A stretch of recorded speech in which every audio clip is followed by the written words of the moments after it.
Wait, you're supposed to wait a second. Salutations from space and aloha from Earth, friends. Gemini Brett here at 11:33 a.m. on Wednesday, Miraculous Mercury's Day, and that means time for Storytelling Hour. And the first in a few weeks, because last week we were on a plane to Hawaii.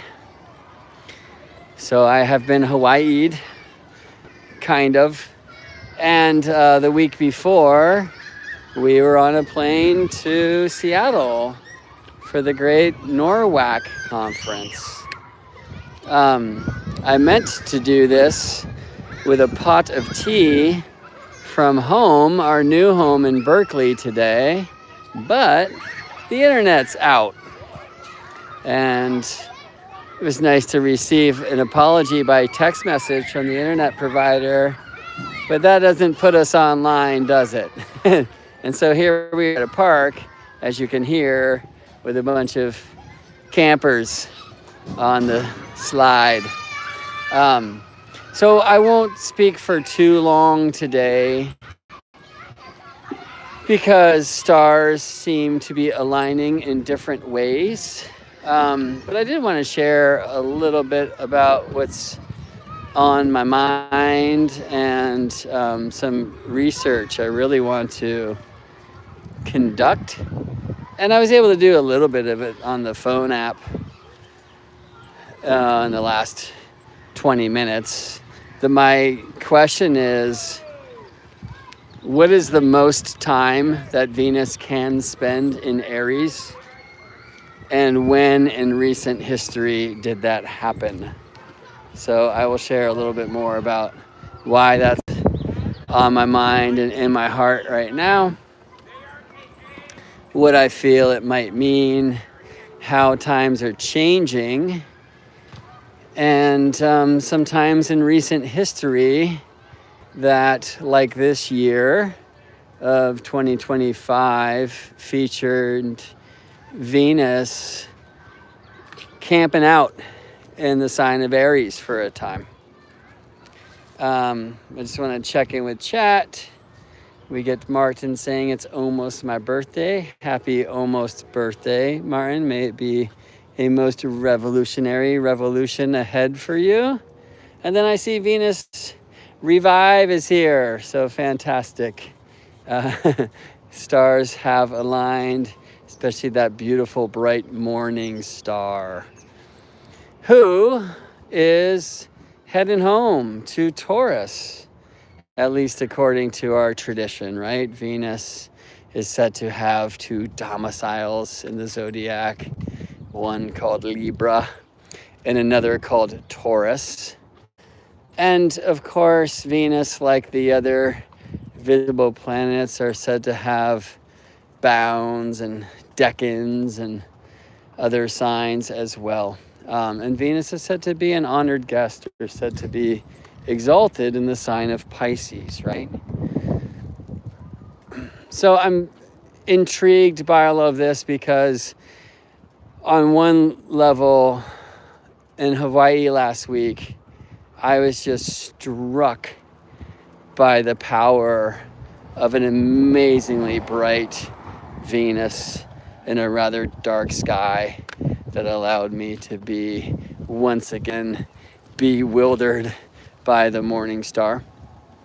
But also because that striking happened to coincide with Venus's maximum elongation. And that had me just wondering, since she was moving at the same speed as the sun in the sign of Aries just before Taurus ingress, is this the time in the great cycle of Venus, the Venus star, when Venus spends maximum time in Aries, and what might that mean? Before we go there, let's speak a bit about Venus in Taurus. And I'm looking for a rose. It's hard not to find them in this neighborhood of late, but it's not happening in this moment. So I guess we'll have to wait to demonstrate the Tauresian truth that to escape the rat race, we must tune into the grace of Earth's pace. And so Taurus reminds us that the roses need our noses. How can we learn to slow down and find the present of the moment now?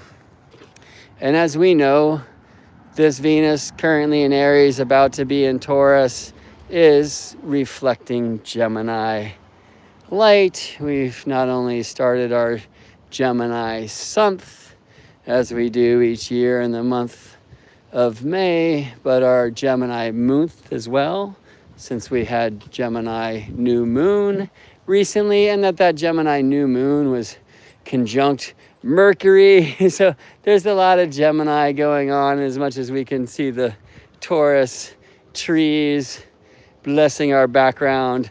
Plenty of wires for the communications to get around. And I guess I'm beaming to you wherever you are in space and time through satellites and such, yes?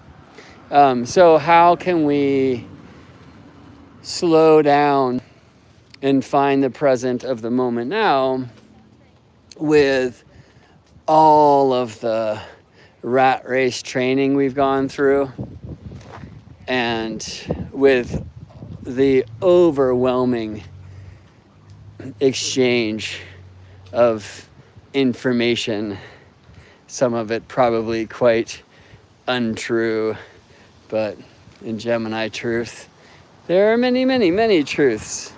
And why does one have to be right and the other wrong? Anyway, to find a balance here, and I think Venus will very much help. We slow down, we find the moment now. So I thought the internet going out this morning was going to allow me to at least lie on my back in a grassy field and transmit from there. But it happened to be summer camp time, and kids were just running around and screaming, which is wonderful. So you're on a walk with me and with Isabel and with Mama Anna back there, who is currently nursing our daughter Maya, probably for a nap. Time will tell.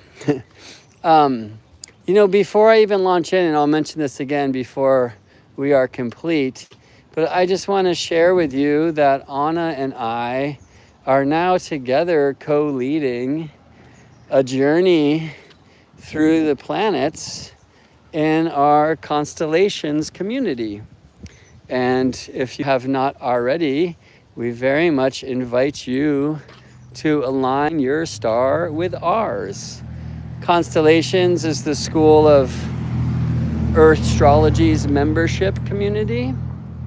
And I'll tell you the typical price is $22 a month, or $220 for a year. But if you use the coupon code STARFAM, you can save 13%. And join and give us a try for 19, which is a very solar number, 1933. Give it a try for a month. Leave any time. And this month, we journey to the moon. We're going to be accompanied by car sounds. Actually, I just checked in and Mom's like, we're turning around. Baby doesn't need to hear that. I bet you're talking about finding the grace of Earth's pace. So why should we cross that busy street with all of the cars engaged in the rat race? Yeah. All right. So this Saturn's Day, June 7th, 2025, Anna and I will align to share an archetypal transmission about Mama Moon. And next week, Anna will lead a coach's circle.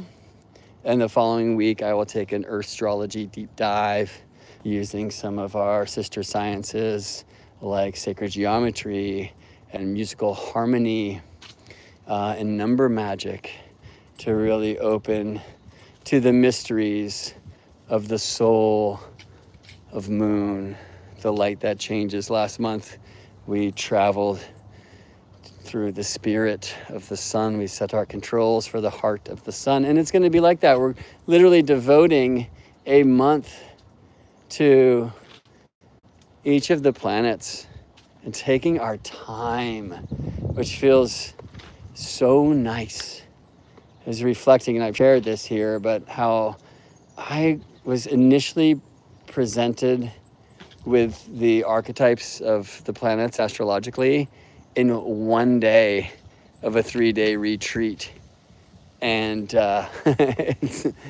it's not enough. Now, of course, we've been studying with the planets since our birth and likely before, and we will continue to do this until the end, which might just be the beginning again. Who knows how that works? And we can be with the sun every day, and as we experience the seasonal shift, whether we live north or south of that equator line or far or close to it, as we experience the changing of the earth, we're experiencing the changing of the sun, yeah? And of course, the moon, and especially the way that the moon travels through the stars from Earth's view, and the way that the moon reflects sunlight to earthly eyes, gives us a different rhythm, and actually several rhythms. So I'm excited to share some of the kind of deep and beautiful math magics of the many, many lunar cycles. And by the way, none of them are 28.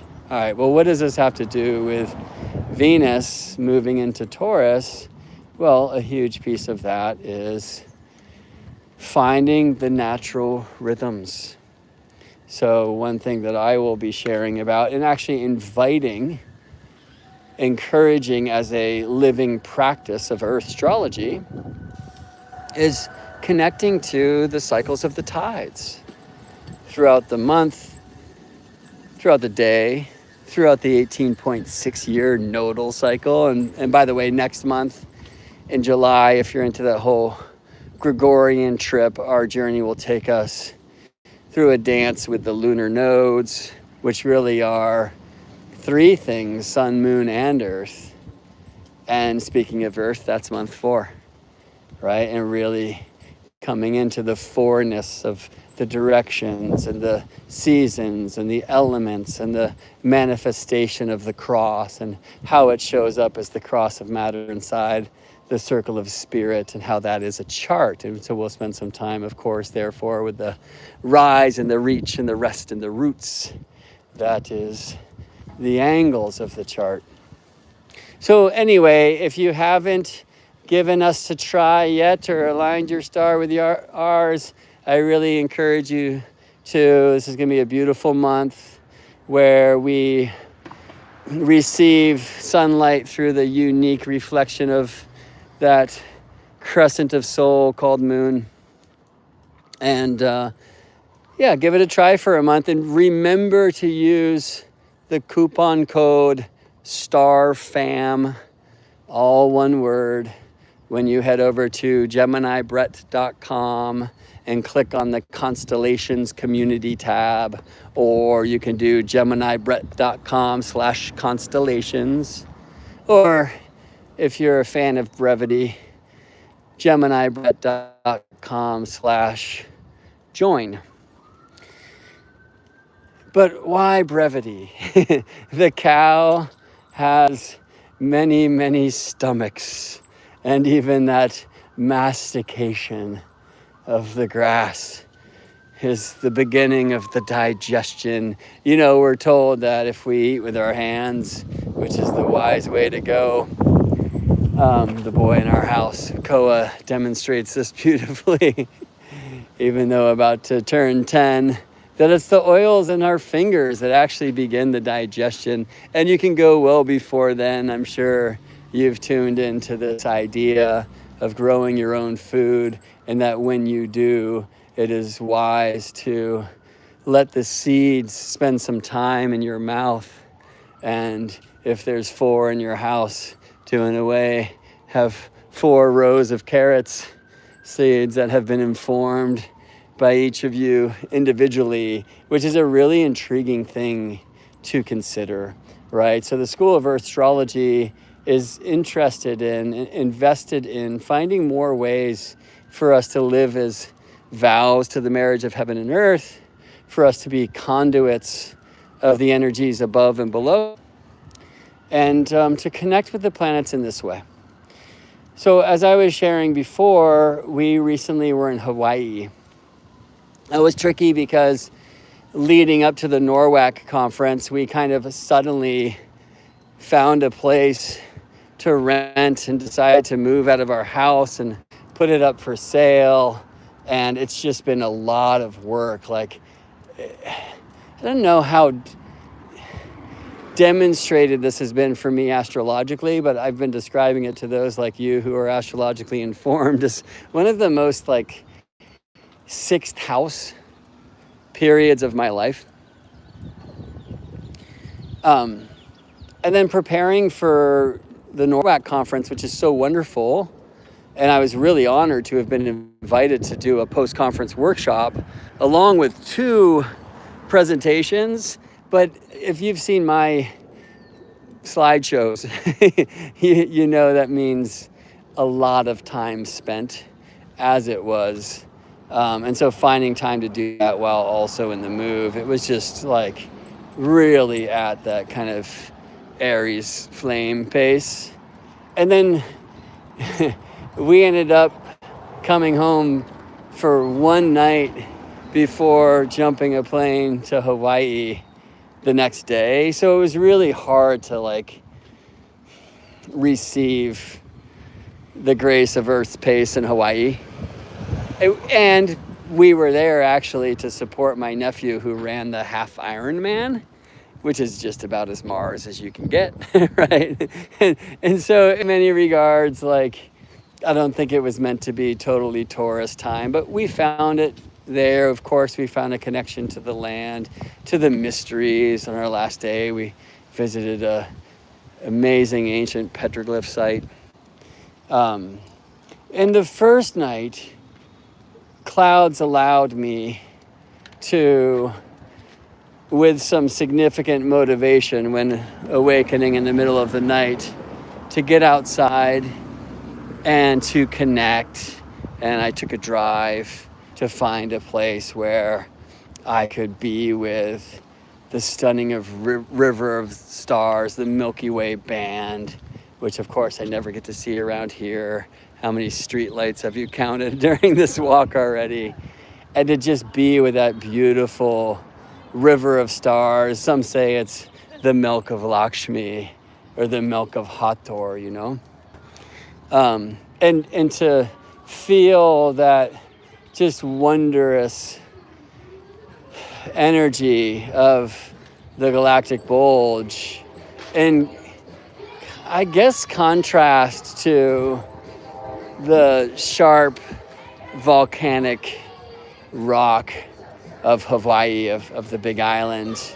It was like quite an amazing experience. And then when finally it was like, okay, I got to get back to this place because time zones and such, and baby's probably going to wake up soon, and I need to be a good dad and help mama out. As I'm turning around, I was just struck by this bright, bright light. And it was like, okay, nothing is that bright. Nothing in the heavens is that bright. Is this a UFO? I guess it's an airplane. And then it was like, wait a second, the sun's going to rise in a couple hours' time. Like, that is Venus. And it's happened to me before. It's happened to me many times. Do you know Venus is actually said to be the most commonly reported UFO? But I was just struck by the beauty of that spiky morning star. And to see Venus in this way from the kind of fields of sharp lava. Well, as you likely know, Kilauea the volcano at Mauna Loa, and in Hawaii, Mauna Loa, erupting, I really got to feel the power of Venus, and it felt quite appropriate to have that experience with Venus in the sign of Aries. While I was myself out on this adventure, Aries, by the way, we often consider to be a sign of self. and noticing that I'm walking up towards another street and past some other noise, and knowing that mama's trying to get the baby to rest, I look back and realize I'm all alone. No, I'm not, because Isabel's with us here. So anyway, we're gonna hear some buses and such as we wait to cross this street to get to the Ohlone Greenway. But that really kind of helps us get back into this theme of finding the pace of Earth's grace despite all of the machines and the training called rat race. Yeah? So why am I walking even though there's a red hand on the light box up there? Why not wait for that fiery red to turn earthly green? Okay, well, so one more thing, and I'll wait until we're out of this traffic to say this more deeply. But Friday, Venus's Day, it's a really solid election. I giggled myself because we will speak today a bit about elections in the United States and their outcomes. Okay. Green means go. So on Friday, this Friday, Viernes, Venus's Day, Moon will be in Libra, right? Said to be one of Venus's signs. And applying to this conjunction between Mercury and Jupiter in Gemini with Venus in Taurus. And I'm going to utilize that opportunity of that celestial energy personally to launch a course. Probably shouldn't have said that out loud because I may have just launched it. But to tell you the truth, I don't even know which one of a few that are meant to come through soon it will be. So I think we're clean. And I believe Anna is going to utilize that opportunity of incredible Venusian light language, right? Celestial symphony, heavenly harmony, to launch one of her websites, because Anna is an amazing guide and coach who utilizes many tools like astrology, but she's also incredibly gifted with helping people find their own expression. I guess it's Taurus to say branding, right? Just not the kind of branding that too many cows and bulls are subjected to. All right. Well, we just got a weird image on the internets that suggested this might not last, but hopefully you can join me here and Isabel to unleash, lay down in the grass, find the grace of Earth's pace. Let me show you what I see. I'm always a fan of sun rays through leaves. All right, what is this thing that suggests Venus has a home in the sign of Taurus? I think an interesting question for me is that the result of Earth astrology? What do I mean by that? Earth astrology in this context would be the suggestion, no, the witness and revelations regarding the truth that astronomical cycles influence our earthly experience.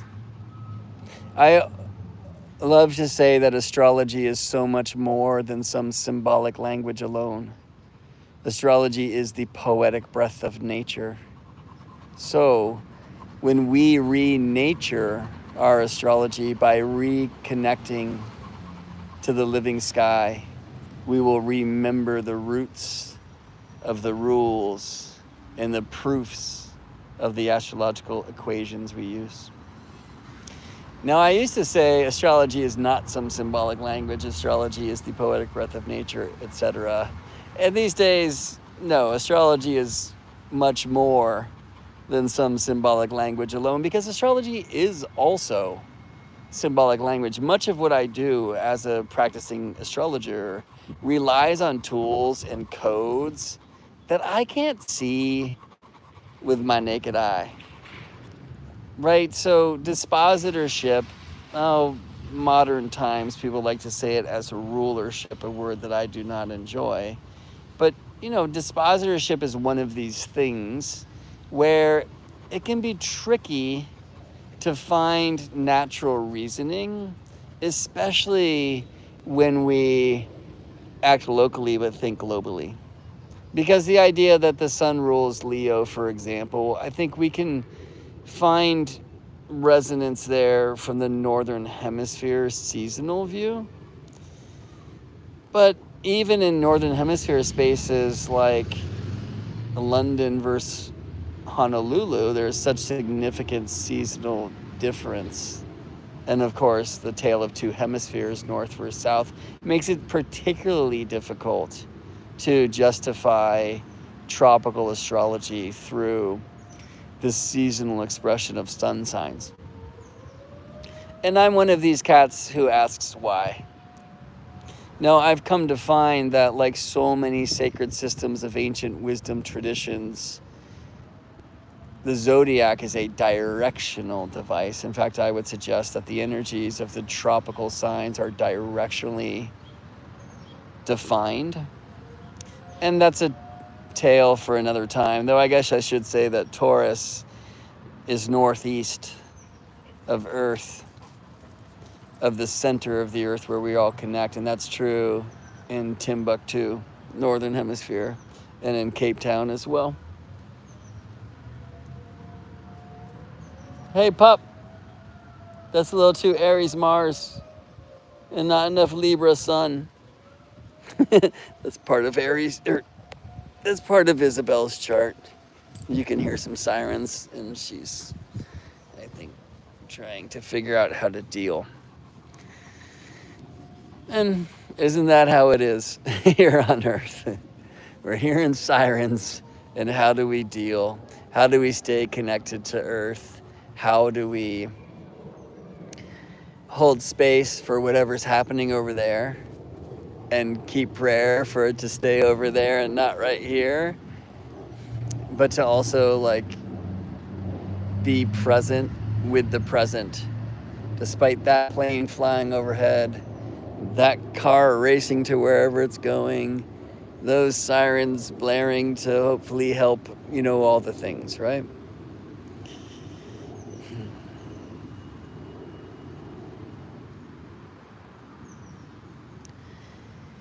Venus and Aries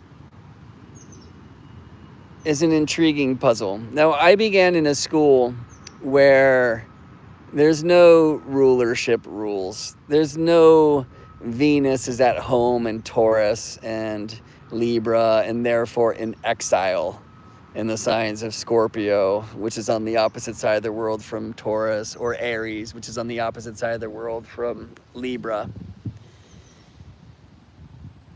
But then in that school, when they talked about Libra and they talked about Taurus, it's like, well, that sounds a lot like that Venus lady you were talking about. And they're very different Venusian expressions, Taurus and Libra. Taurus really being of the earth. I like to say the fixed signs, fix yourself to fix the world, are the art of their elements. So Taurus, the art of the earth, the art of this is the art of embodiment, sensuality, really learning to slow down and be in this moment now, receiving. Whereas Libra is balance in receiving and giving, right? Libra, I like to say, is the air we share. We breathe in, breathe out. So it's wonderful to be doing that actively with this grass and these trees.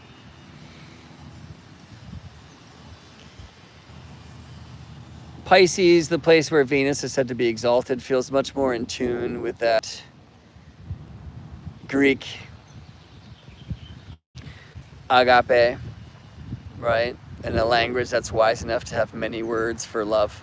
Because there's a difference between relational love than there is that love for all things that ever were, are, and will be as the one only thing. Feeling that deep connection to it all, that for me really is found in the tides of the mysterious seas called Pisces. And I feel Venus in all of this. And we might say that Libra or Taurus are roles in which the actress Venus is typecast, or are typecast, is typecast. Whereas Aries would be the opposite of that. So I will often find that I'm spending my time with folks who, like me, have plenty of planets in so-called debility, which I think is the most debilitating word in the astrological language. And it's not a word that was used in the ancient times. But the word exile certainly was. And I find that to really ring true so often. That, for example, when we're born with Venus in Aries, and especially if born with Taurus or Libra on the rise, and therefore significated by Venus in our soul's quest here on Earth, that feeling of exile tends to be quite significant. So, I just want to honor that in the chat here, in the live stream. A comment came in that said, I am so lonely and nobody on stream talks to me. I'm sorry to hear that that's your experience, and I hope that that is one of this time and one that will also shift for you as you find your tribe. And I appreciate that some folks who I know to be of that significance in my life wrote some support and sent blessings and cosmic doves in the chat.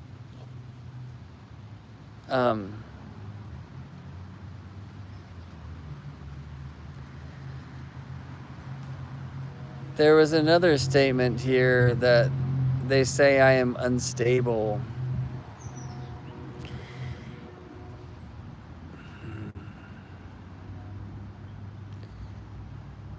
And I know personally and collectively how difficult it is to be one who is energetically keyed in such a way that, in a sense, keeps us out of the mainstream.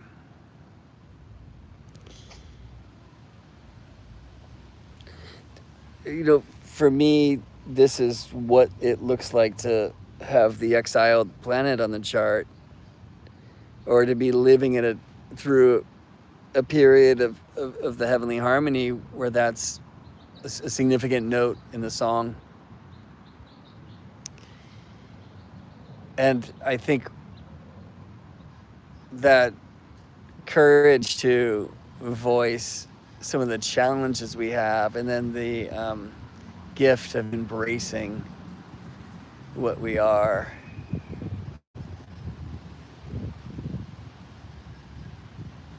really helps us dance to this music in more interesting ways, you know? So I don't know, one culture's instability will be one tribe's let your freak flag fly.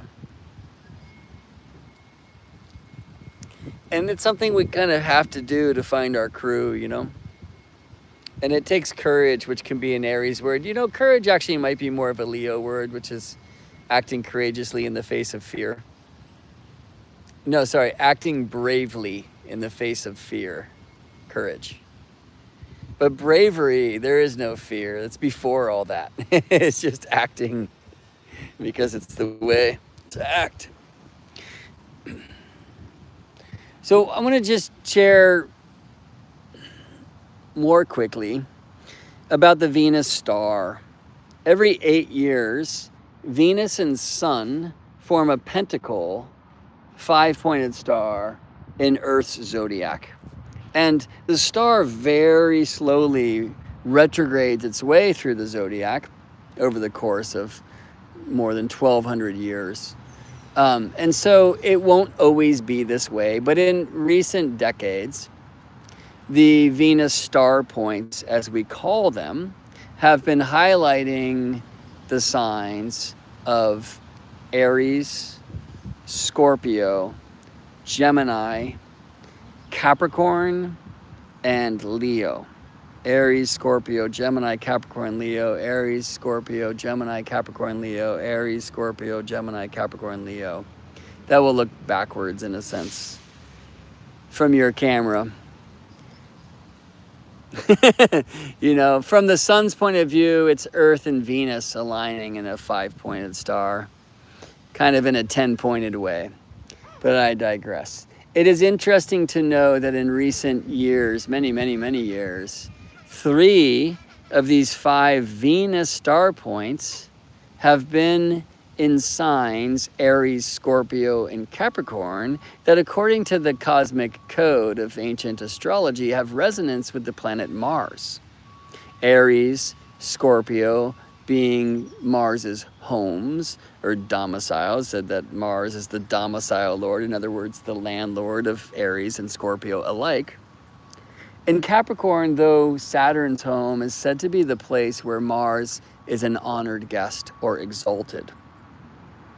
So it's intriguing to consider that 5 of these star points out of 5, 3 in places generally associated with Mars, and the other 2 being Gemini and Leo, like Mercury and the Sun. So no Venus there. However, the Aries star point is now retrograding. We say regressing. That doesn't mean getting lesser or worse. Into Pisces. This place where Venus is said to be an honored guest or said to be exalted. Eventually, and it will be some time, the Gemini star point will itself regress to Taurus, a homecoming for Venus. And we are living in a time where the Scorpio star point is regressing to Libra, another homecoming for Venus. So it will be, you know, astrologers will perhaps sit on this very grass or a descendant of this grass many years from now and be speaking about how 3 of these 5 Venus star points are in Pisces and Libra and Taurus. And it won't be too long before that Pisces and Taurus bit rings true. So these are like homecomings for Venus. If we play by this ancient symbolic code of traditional astrology that says that Libra keeps domiciles in Taurus. Venus keeps domiciles in Taurus and Libra, and that Pisces is the place where she is exalted or is an honored guest. That's intriguing to consider. And then it's intriguing to consider, well, what would it be when the Venus star is generally Martian versus generally Venusian?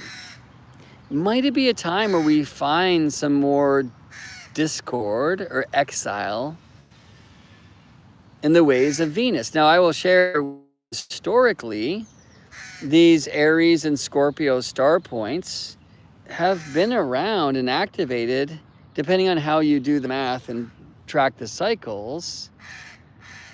They've been alive since the suffrage movement here in the United States. Now, obviously, the suffrage movement was happening like in other places as well, and in a way, other places set the pace.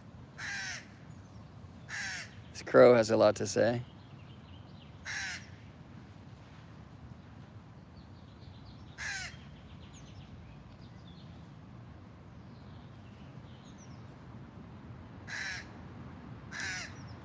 But part of, maybe I'll say, the results of this Venus star commitment to Martian archetypes has been a great success in the battle for women's right to vote, women's right to work, to own land, etc. You know, that's like a local expression of. Now, do we have harmony and balance in that regard? And I think more importantly, is Venus she, her, right? I mean, look, I tend to she, her, he, him, the planets, unless it's Mercury, who's always everything both, because I need to kind of project some character onto them to relate. That's just kind of like where I'm at in my own personal quest. But, you know, many teach Venus as an expression of the sacred feminine. I like to call this Venus star the mechanism of the archetypal ascent of the global guidus. So I'm one of those, you know, but I think it's very important to say that many cultures did not pin this like feminine energy alone on Venus, like in the places that now are commonly referred to as Mesoamerica, for example, like Mexico, where there were many cultures of amazing star keepers like the Maya, the Toltec, the Olmec, the Mexica. I mean, there were a story of Venus as a god of war, especially when retrograde and rising as a morning star. And that for me is an intriguing thing to consider, because let me just say this as I try to reunite with my fam and be a daddy and let mommy be a independent woman. Hey, Izzy, come here. Let's do this leash thing. That it's intriguing to know that in this current Venus cycle, which is a Venus Aries cycle. Why would I say that? Because in March, around the equinox, Venus came between Earth and the Sun in the sign of Aries.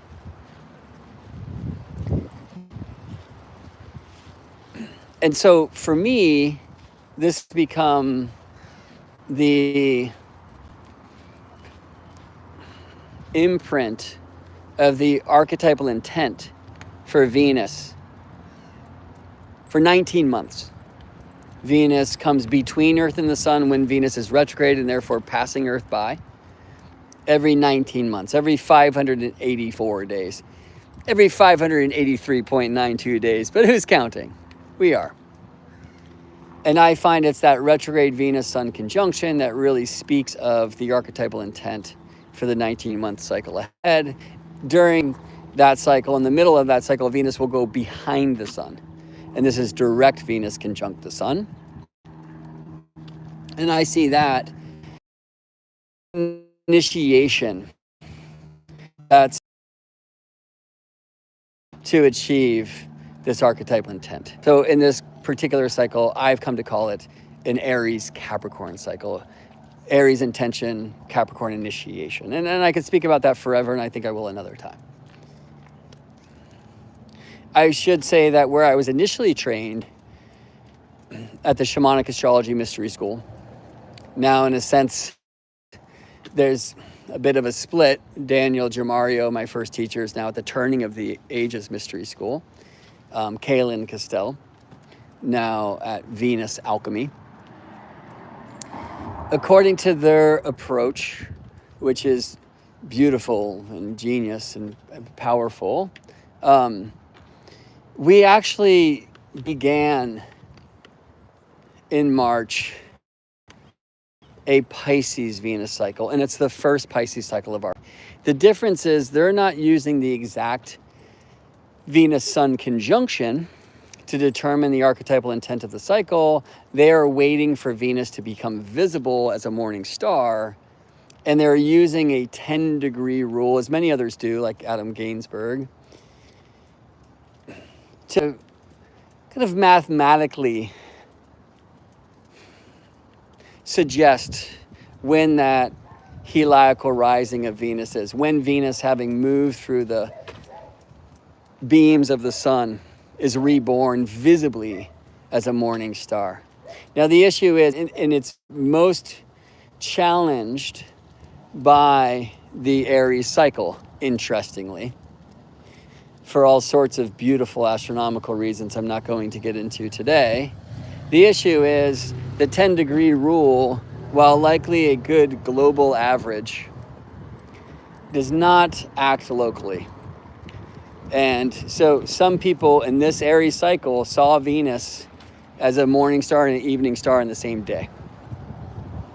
Now, I was taught that was impossible, but it's not. Venus has taught me that it's not. And then that's encouraged me, I won't say to go my own way, but to kind of reconfigure how I align to the cycle.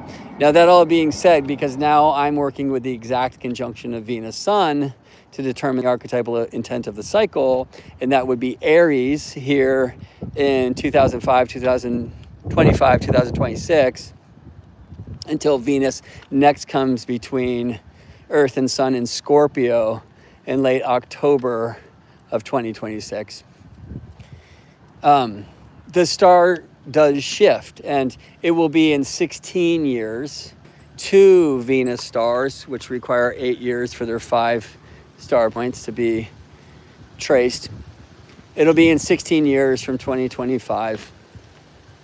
So in 2041, when the retrograde Venus-Sun conjunction is in Pisces. So what I will say is we are undergoing this transition. It is happening. But at the same time, I will also say it hasn't happened yet. And I'll say the same thing for the Scorpio to Libra transition. We're in the transition. It doesn't happen in a moment. It's not like you just turn a page, or maybe you do, but you turn it slowly and then maybe look back to read that last paragraph on the page before because you realize you were thinking about something else when you thought you were reading it, you know. And this transition is very important because as the star shifts from kind of a devotion to Martian signs and realigns to a devotion to Venusian signs, I believe that Venusian devotion will be expressed in the world around us. And I believe that a rather Martian energy has been expressed in the world around us. And maybe that's a little bit easier to consider with Venus as a god of war. And in DC, for example, how did they use the pentacle, the Venus star, the Pentagon, the home of war, right? It's a strange thing that feels quite backwards. But that was also built during this time with Venus star devoted to not entirely, but dominantly Martian signs. Now, we're in a Venus Aries cycle in the way that I work with it. And interestingly, what do we see? Like when we look to Venus also as a signature of the archetypal ascent of the global guidus, but Trump in the White House. And that was true 8 years ago when we last had a Venus Aries cycle. So this is not something we should ignore. It's very, very loud. As will be the 4 lanes of traffic we will attempt to cross with no assistance from a street light now. Ooh, we have a blocker on the other side, so we better go, go, go. Nice. Sometimes you got to Aries to earn your Taurus. Wow. Izzy, really? Izzy just tried to trip us. I'm not tripping, Izzy. I just want to share about an experience real quick because it all happens for a reason, right? Izzy got a little bit spooked by somebody who was walking up to us perpendicularly, and her response was to stop. Kind of deer in the headlights way, right? Which, it's, fight, flight, or freeze is a really interesting thing to consider. In all human and animal responses when we consider any planet, any sign.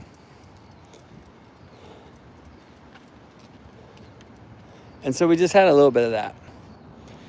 And while I have so much to say, I think I'm going to leave that aside and just return to this truth that Venus is an 8-year pattern. And because here in the States anyway, Trump's 2 presidencies were interrupted. It is very fascinating to consider that it has been Aries cycles in which Donald Trump presidencies not began because, elections in November, whatever it's called in January, inaugurations, those, in the case of Trump's presidencies, both were initiated during Leo Venus cycles. But the transition between Leo Venus cycle to Aries Venus cycle has been that. So you can rewind 8 years before 2017 to analyze what was going on. And it was the first Obama presidency. And for those with open eyes, this is a stupid way to say it, but why not? That might not be so black and white.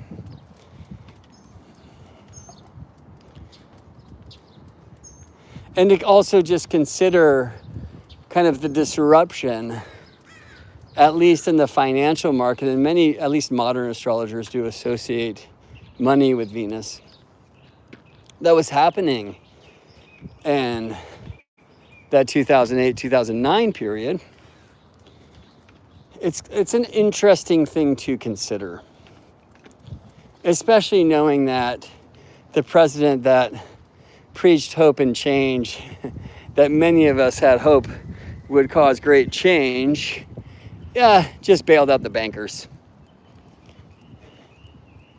And that is undeniable. And that's more separation and more isolation and more survival necessity and more, I guess, fight, flight, or freeze, right? There's like a huge red truck happening right here, right? And so you feel that like Aries, Mars, here, that engine. but it's also going to like really start slow. So that kind of brings me back to the mathematics, the cosmic cycles that I've been excited to explore. I'm like, okay, well, Venus, who shocked me with her brightness when I was just in Hawaii, kind of doing an Aries thing when maybe I should have been tucked into my Taurus rest. She was at maximum elongation, which means as far from the sun as she gets. Venus can never get more than 48 degrees away from the sun, either as a morning star rising before the sun or as an evening star setting after the sun. And Venus does not achieve that 48 degrees maximum phase angle from Earth's point of view in each of these cycles. And you know when Venus is elongated, when her speed is equivalent to that of the sun. So this will happen with Venus as an evening star before the retrograde, and it will happen as a... Are we happening here? We got disconnected. Venus every day will get closer and closer to the sun. And, you know, in this regard, she is now heading towards the sun. Because when Venus goes into disappear to earthly eyes for 2 to 3 months' time, depending on where you are looking from and depending on the sign, this cycle. So I was interested in knowing that Venus stationed retrograde in Aries, that Venus then went back into Pisces and stationed direct there, and not too far from the degree of that sign, the specific degree where Venus is said to be exalted, which is the 27th degree, so 26 and change. Like, that was an intriguing thing to see. But I also wondered, okay, well, when did Venus, or in which years of this Aries-Venus star point, did Venus both station retrograde in Aries and station direct in Aries? Because my question is, when is the time historically? I mean, I'll say in recent years, but it would also be intriguing to like really turn back the clock and find out when Venus spends maximum time in Aries. And that would be when Venus both retrogrades in Aries and later stations direct in Aries. So Venus retrograde in Aries, retrograde Venus conjunct Sun in Aries. That's like a new Venus. Venus between Earth and Sun, like a new moon is moon between Earth and Sun, right? And later Venus station direct in Aries. Venus stations retrograde, we like to say, for like 40 days and 40 nights. Truth is, it's typically more like 42. But regardless, since in that retrograde period of her 19-month cycle, Venus hits the brakes, stops, puts it in reverse, right? Picks up speed in reverse, but then hits the brake, stops, puts it in drive. She's not going that far. It depends on the cycle, it depends on the sign, but somewhere like 16 to 18, maybe 20 degrees. I haven't done the research to find out like what's the greatest distance Venus can cover in her retrograde period. And I look forward to doing this sometime. Or probably find that work already done by folks like Ariel Gutman, Adam Gainsbourg, Gary Caton are the first names that come to mind. And I think it's intriguing to consider, like, when does Venus spend maximum time in Aries?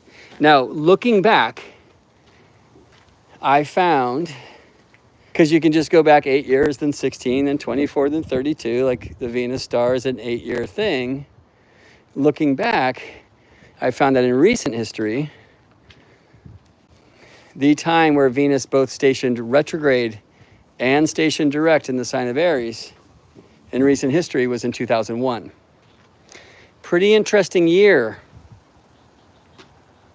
So this would have been in March, April of 2001.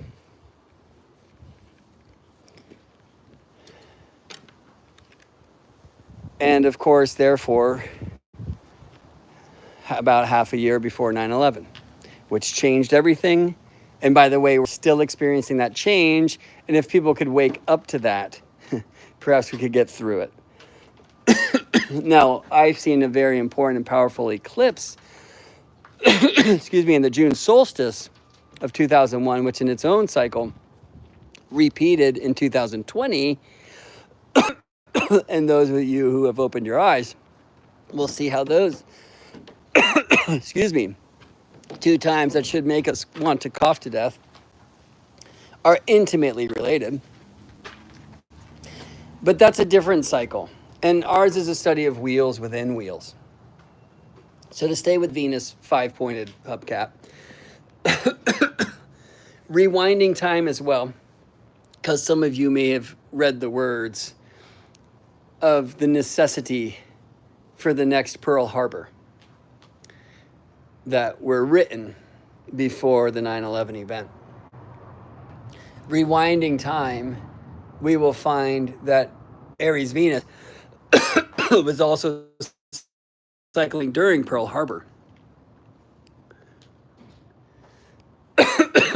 Excuse me. Wait, is that true? You know what? No. But in 1945, which was the end of that war, through terrible means. And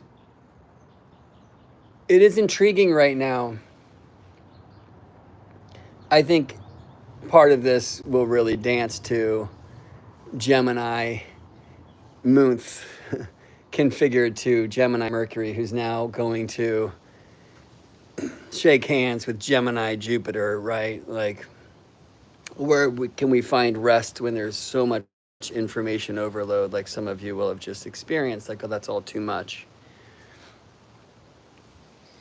And how can we, Taurus, in the midst, excuse me, I like inhaled plants in the wrong way. It's time for some water and to rest this whole situation. But Pluto now in Aquarius, Uranus moving into Gemini. We're, with Saturn and Neptune in between in Aries, and I'll spend more time like being there in storytelling hours in the future. And later when I do, I will probably offer an opportunity for a session focused there.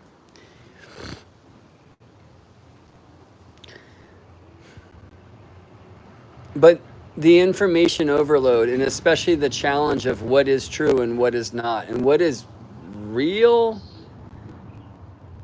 and what is artificial. Is that artificial actually artificial? Like those things that are going to be so much more alive as we're moving forward.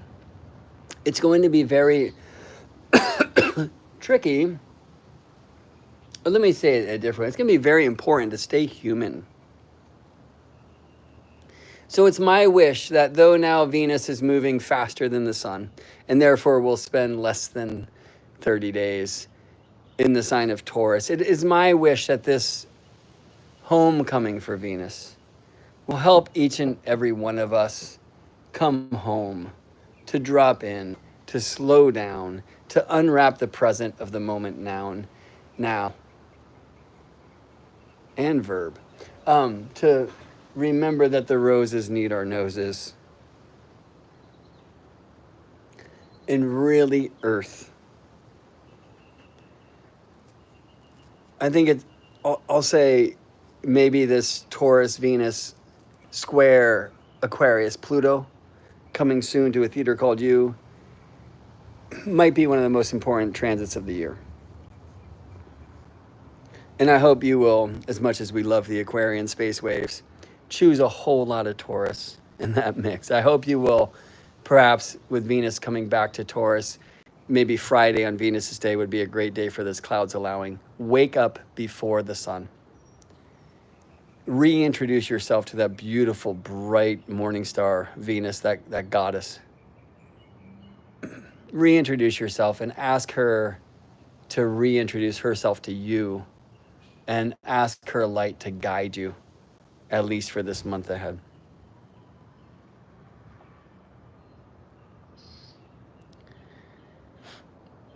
There was a comment that came in the thread that says, I now understand how the moon can describe my mom. I was trying to figure that out in my chart. Yeah, so why go there? Well, Venus likely describes my dad in my chart. And I just want to say that because people, at least in modern times, really do this. The sun is the father, the moon is the mother. Or maybe the moon is the mother and Saturn is the father. Hermes did say in the Emerald Tablets, the sun is its father, the moon its mother. But then he continued on to say, the wind hath carried it in its belly, the earth its nurse. In ancient astrology, we find father and mother in the chart in different ways than the kind of low-hanging fruit of the sun and the moon. So what is the moon in your chart? The moon would describe mom in a Libra rising chart, interestingly, since we're talking about Venus, the lady of the 10th. But many ways to pet the cosmic cat, and as long as she's purring. And I will find that in my own personal client sessions, I need to kind of shift between many different paradigms to find the truth that best works for whoever I'm honored to have that time to tune in with. Speaking of, that's what I do.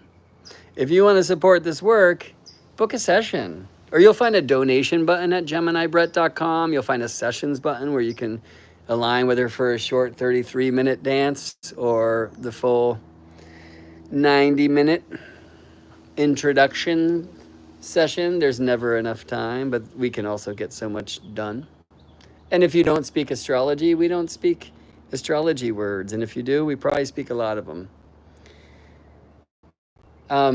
If you want to study, you'll find a mentorship opportunity there at GeminiBrett.com. You will also find a tab for the constellations community. And speaking of moon and Mama Moon, we're going to spend a whole month with that beautiful crescent of soul, that light that changes, that light that uniquely reflects the spirit of the sun to earthly eyes and the incarnated self. And that begins this Saturday, Saturn's Day, with Venus in Taurus, June 7th, 2025. If you are into that whole Gregorian trip, if you're hearing this past that time, you can still come play and just check out the video recording. Everything's recorded except for our community discussions because we like to hold space there. And it's a 4-week month where Anna and I together present archetypal expression of the planet of the month. In week 1, that'll be Saturday, June 7th. The following Thursday, Anna leads a coaching circle. The following Thursday, I take the Earth astrology deep dive using sacred astronomy, geometry, harmony, math magic, and other tools of the mystery schools. And then the final month, we have a community discussion, Q&A jam, where we all come on and share and connect. And there at the Constellations membership community, there's also regularly scheduled community discussions where you get to share, you get to talk story, teach, learn. So I hope you give us a try. Remember, please, to use the coupon code STARFAM when you head over to GeminiBrett.com/constellations or /join if you like brevity. Or just GeminiBrett.com and click the